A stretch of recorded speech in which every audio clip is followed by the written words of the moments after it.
We a little late with the video today, ain't we? But it's all good, man. I appreciate y'all. I was just tired today. Just tired this morning. I'm still a little bit tired now. But I was just tired, so I'll probably end up taking a nap after lunch or something. But anyway, team, keep it clean. Before we get into this episode where we got one person that said that the Ravens actually should not. He listed reasons why the Ravens should not take a wide receiver with the first round pick in this upcoming draft. But first, I got to give a special shout out to the newest Team Keep It Clean patrons. My guy, Jordan. So appreciate you, Jordan. I don't know if that's Michael Jordan, maybe hiding. Anyway, Jordan and my guy, Marcus. Now, my guy, Marcus, been supporting the channel for years, literal years. We had a lot of different conversations and stuff throughout the years. I had the pleasure of meeting him at a Miami game. Unfortunately, the game didn't go so good, but I did it was a pleasure to meet you. And your wife too. So shout out to the both of y'all. But I appreciate you, the way you've been supporting the channel for a very, very long time now. So thank you for that. I really, really appreciate it. So shout out to Marcus and shout out to Jordan for being the two newest Team Keep It Clean patrons. Now, to get into the first question that came from my guy, Zach. And I feel like we ain't done questions from subs in a long time. Anyway, he said, "Hey, Ingraven, I hope you and the family are healthy and well. I don't understand why the Ravens would draft another wide receiver with their first round pick. I do, because it's a need. It's a clear need.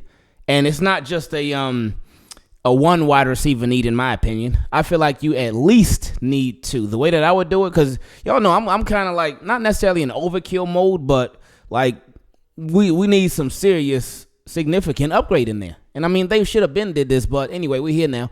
So what I would do, significant veteran, significant guy, significant established guy, early draft pick, even if it's not necessarily, but early draft pick, wide receiver ready, NFL ready. Excuse me, I said wide receiver ready.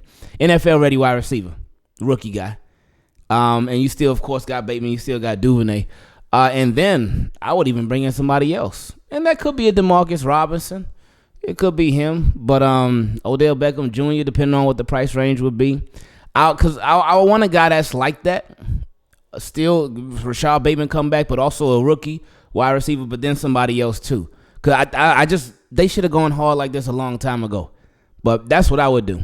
Anyway, he said, I say this because it's a late first and the top few receivers will most likely be off the board anyway. Okay, so when you pose it like that, I can see what you're saying. But, I mean, Ravens, they ain't got that much draft capital right now. They're going to find a way to get more, but we'll see how it goes. Anyway, he said like Addison, Johnson, and JSN. And they aren't very impressive to begin with. Ooh, you know what? You're not the first person I actually heard say that. You're not. But yeah, whoever the Ravens get, I don't want them to have to come in and be the guy. I wouldn't want the Ravens to draft the rookie wide receiver and them have to come in and, all right, you are number one. No, go get one. And he said Ravens need a proven wide receiver one. They don't have time to develop another receiver, and I'm sure Lamar feels the same way. I agree and don't agree all at the same time. Now, why you say the Ravens need a proven wide receiver one? I agree with that 1,000%. They don't have time to develop another receiver. I disagree with that. Reason I say that is because you could actually aid the development of another wide receiver by having a wide receiver one in place, still having Rashad Bateman too. So that will take pressure. That will alleviate pressure off of whoever else you brought in. But they can still be a significant contributor, especially depending on your offense. And he said, and then with Lamar, like, he got to be here. So we'll see how that goes. Hopefully he does stay. He said, in addition to this, the Ravens have shown that they are unable to develop a wide receiver to become an outstanding player. They, well, I mean, I can't really argue with you on that one. But that's the part of the philosophy. That's the part of the philosophy right there. So until the philosophy changes, it'll be a lot of the same stuff. With Hollywood Brown, seemed like he was on his way to being the best receiver that the Ravens have ever drafted. But then he ain't want to be here. He ain't like the scheme. He ain't like the way his stuff was headed. I get it. Hey, go get your money.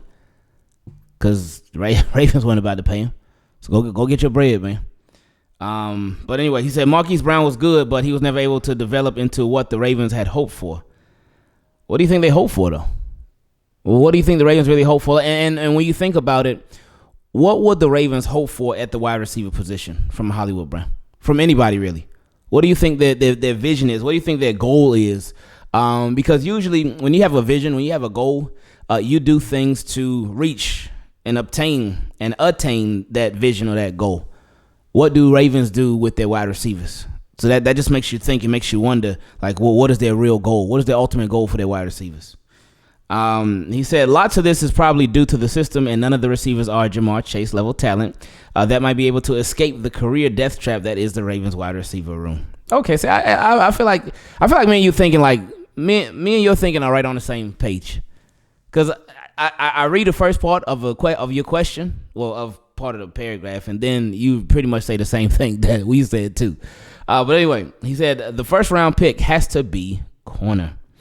Contrary to receivers, Ravens have had success in developing secondary players and turning them into incredible players. Well, Pepe Williams and Jalen Armour Davis, they may have something to say about that. But and Brandon Stevens too. But it's still early in their careers. Still very early, but still. And they were later round picks, but still. So we'll see. Marlon Humphrey, obviously, one of the top corners in the game. Definitely got his lows too, but a lot more highs than lows. But yeah, everybody else on the roster. I mean, Marcus Peters was already, well, he's not on the roster anymore, but for now, he was already established. Yeah, but anyway, Ravens have a much better track record at the cornerback position than they do the wide receiver position. He said that this corner class is deep and can easily address the need that the Ravens have, especially with Peters likely having played his last game as a Raven. Anyways, I'm curious to see what your opinion is. I wish you and Team Keep It Clean happiness and good health throughout the season. Throughout the offseason, as it would appear we are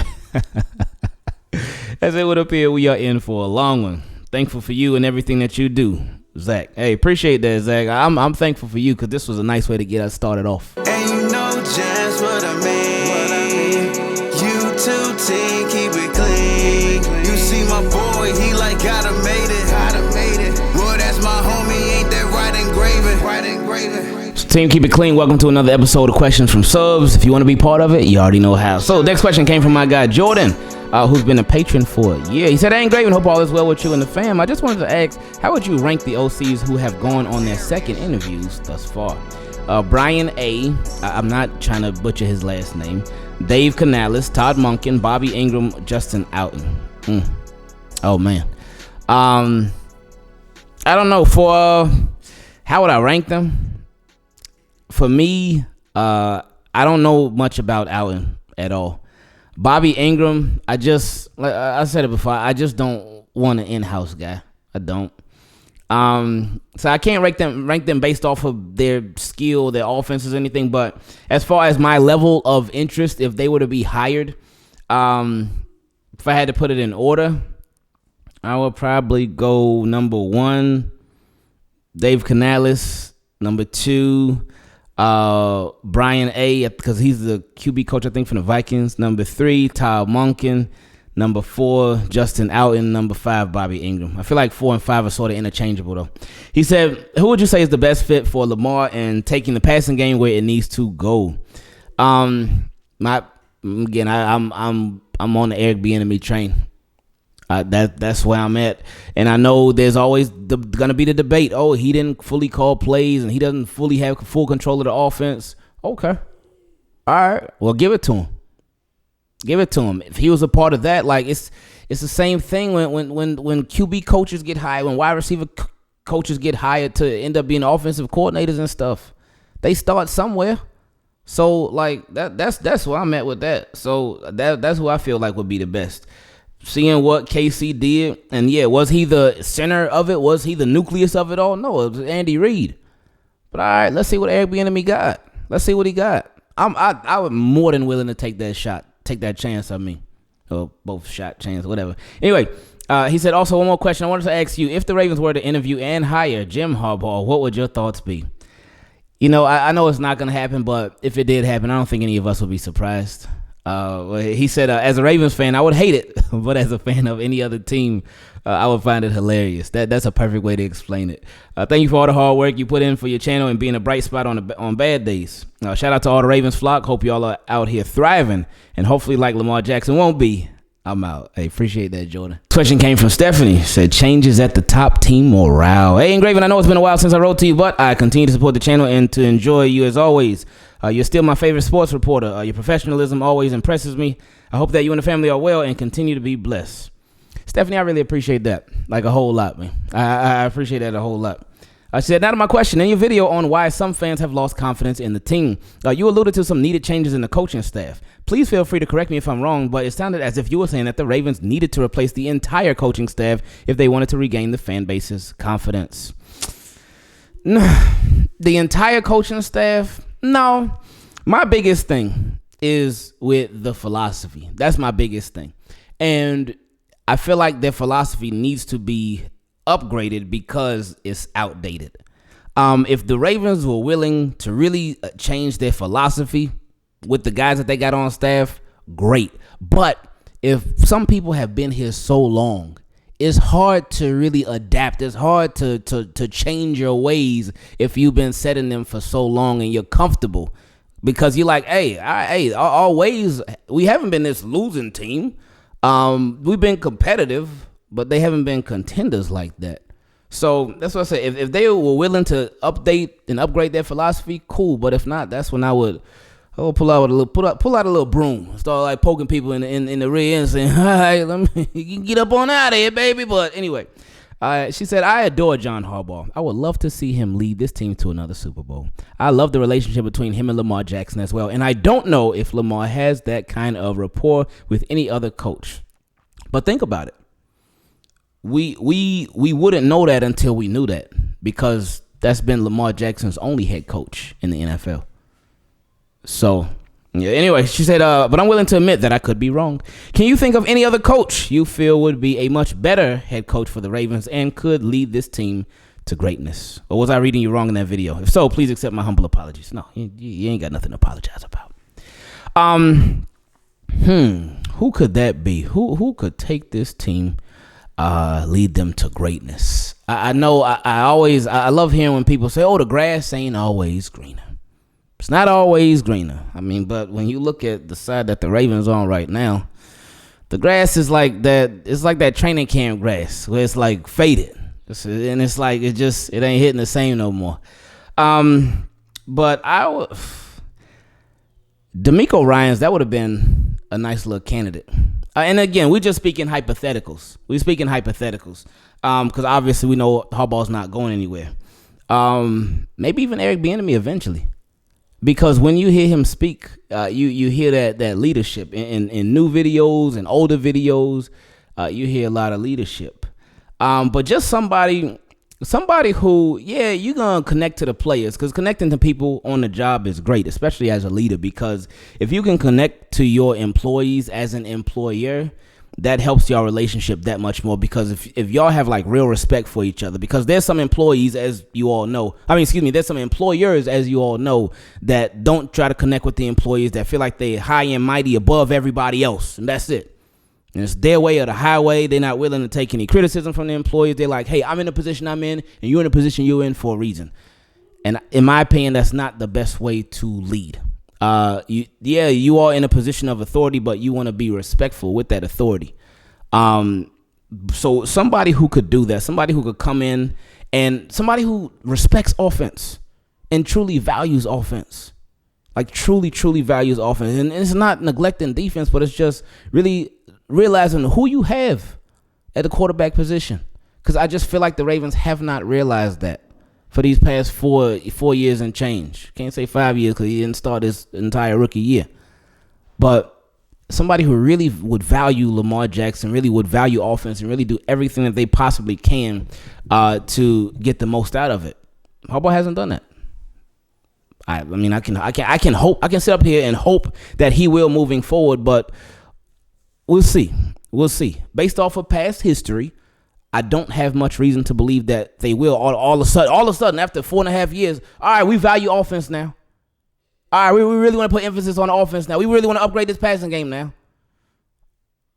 That's why I'm hoping that there's positive change. I'm hoping that they go in a different direction as far as how they treat the offense. But for me, like I keep saying, seeing is believing. And I really want to believe them, but I got to see it in action. And that's going to take some time. Another conversation, and I know we kind of going off on a rant here, but a lot of conversations about tends to be Ravens. I mean, wide receivers don't like playing for the Ravens. Ravens are not an attractive place for wide receivers, and it's true. So I just talked about how seeing is believing for me. I think for NFL wide receivers, it will be for them too. And when they look at the Baltimore Ravens, they're gonna need to be proven. Like, hey, I can thrive over there. Oh, they actually do care about us over there. Okay, all right. You know what? Let me go talk to them. For free agent guys or guys that may have a no trade clause or something, and they thinking about asking for a trade and talking to the Ravens or something like that. Like, so yeah, man. Seeing is believing, and Ravens, I think they have a lot to prove when it comes to the passing game and just offense in general. They got a lot to prove, and it's not. I mean, that is a bad thing because I don't think it should have got to this point, especially at this stage. Like with Lamar being a pending free agent, we know he's not going to touch free agency, but it shouldn't have got here now. This is stuff that should have been addressed, but I mean, we're here now, so let's hope that they address it. Then she said, take care of yourself and yours, and God bless. Hey, appreciate that, Stephanie. Thank you. Duck Clark plus Gus Edwards plus picks equals who? Next question came from my guy, Sean Michael. Oh, the Heartbreak Kid. Anyway, he said, hello, Team Keep It Clean family. I hope everyone is enjoying their day and blessings. Can we obtain an elite receiver by trading Chuck Clark, Gus Edwards, and a pick? Not sure which pick. Could you explain your opinion and possible options? An elite receiver for Chuck Clark and Gus Edwards? Just those two alone, no. And it ain't nothing against them too. They're both good players. But to get an elite receiver for them two alone, no. For a pick, for an elite receiver for those two and a pick, an elite receiver, I think it would have to be those two and at least a first or at least a second. For an elite receiver, like somebody who's like really like that, then yeah, that's what I think it would take. He said, if we let Marcus Peters go, would you be in favor to bring Tavon Young and Anthony Avery back? Oh, both of them. No, it just didn't work out. I think Ravens should just go in another direction. He said, I want Juice Man back, but business is business, and I think Anthony Avery is a solid cornerback too. Tavon was one of my favorite players. Injuries are just a part of the game. Yeah. I'm like, no. Lastly, we should maybe send a signed petition or some type of letter with signatures of Ravens fans to showcase the fans' position on Lamar Jackson so that they, EDC and Bishotti, make the correct move for continued success of the organization and the team. Hey, I mean, you know they hear all the stuff that fans be saying about Lamar and the Ravens and stuff. And in my opinion, I think most fans want Lamar to come back. There are some that are like, no, Lamar can go. He needs to leave. But I think most Ravens fans want him here. He said, thank you for what you do, and no matter what, do one positive thing for someone each day, even if it is a simple hello and have a good day. Thank you for the platform, and we appreciate what you do. Respectfully, Sean Michael. Hey, I appreciate that, and I love that too. Do one positive thing for somebody every single day, because if you do that, it'll just make your life that much better. And the last question on this episode came from my guy, Caden. He says 17. Good morning, Raven. I hope the family is doing great. I know a lot of us Ravens fans are feeling in the dark right now about who our OC is going to be next season, as well as if Lamar is still going to be QB1. It's true. So the question I have for you is, if you could add one offensive player, one defensive player, and one coach to the team in order to go 17-0 and win the Super Bowl, who would they be? Well, I like that question. P.S. I know I don't speak for just myself, but thank you for helping us all through the off season with great daily videos. I appreciate that, Kaden. Thank you. I really appreciate y'all. Just period. But I really appreciate you all's positive messages, man. I really do. That's real special to me. Like seriously, man. That I appreciate that. But one player, one offensive player, one defensive player. Offensive player, I would say I'll go Mike Evans first, and I go DeAndre Hopkins. Either one of the two. One defensive player, I would say Aaron Donald, because that's run defense, that's pass rush, that's literally making everybody's job around him easier. Like what Lodi Nada did for Ray Lewis later on in his years. Because Ray Lewis was like, look, man, y'all got to get somebody to clog up the middle. I need something up here, please. But Aaron Donald would make everybody's job on defense that much easier on every single level of defense. So that would be my guy for defense. Coach, one coach to add to the team in order to go 17-0. I would Andy Reid. I would do what's the Eagles coach, Nick Sirianni, because the way that they like really built that team and their playmakers make plays, man. Eric Bieniemy, for y'all know the reasons why already. Belichick will be another one. That's another thing. I know recently it's been looking like, ugh, but then I mean you look at what he got at quarterback and it's like, oh, okay, well. So yeah, one of those guys. This was a fun little question now. I like that. And that was different too. So I appreciate it, Kate. And now the real last question on this episode came from my guy Elijah. He said, business move, how? Hey, Ingraven, hope you and the fam are doing well. I hope to make it a question from subs. I always wanted to ask a question, just couldn't think of the right one to ask. Hey, it's all good, man. I have it now. What is honestly the holdup for paying Lamar? We don't know. Nobody knows except Lamar and Eric DaCosta, and Lamar and the Ravens, Steve Bisciotti, Harbaugh, and all that. That's the only people that know. We don't know. Could it be guaranteed money? Could be. Could it be average per year? Could be. Could it be bonuses? Could be. Could it be a clause in the contract? Could be. We just don't know though. That's it. We don't know. He said, I understand it's a business move as far as negotiations with Ravens and Lamar, but this man Lamar is one of the things that brings you to business. He is the one that could ultimately get you there to get more money. He's the one that sells your tickets, jerseys, etc. Like, why is it so hard? Like, if you don't have the money, just say that. LOL. No, man, you think they about to say that? No, you can't say that. You can't. Look, I ain't got it. No, as a business, as a franchise owner, no. Look, I ain't got the money. No, But anyway, he said it will put our fan base at ease knowing we were just too broke to keep Lamar. You think that would put the fan base at ease? That would send the fan base, that they will go crazy. Think about that. Ravens owner Steve Bisciotti comes out and says, we just don't have the funds to pay quarterback Lamar Jackson. Oh, they going crazy. No, you can't say that. He said, sorry for the long rant, but hopefully like Eric Bieniemy is with the Chiefs so he can come to the Ravens. I'm out. I like that ending. But yeah, man, they like you can't say that. You can't. Now y'all know I appreciate honesty. I love honesty.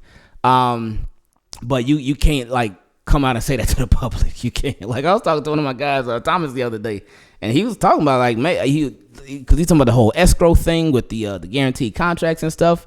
And he's like, yeah, he don't know if they got it or not. And I was like, hey, And there's been, I think it's been my guy George, because he's been bringing that up too recently about the escrow accounts when it comes to total guaranteed money, and some owners got it and some of them just don't. So, hey, if Ravens got it, great. But if they don't got it, shh. Yeah, this feels like dairy.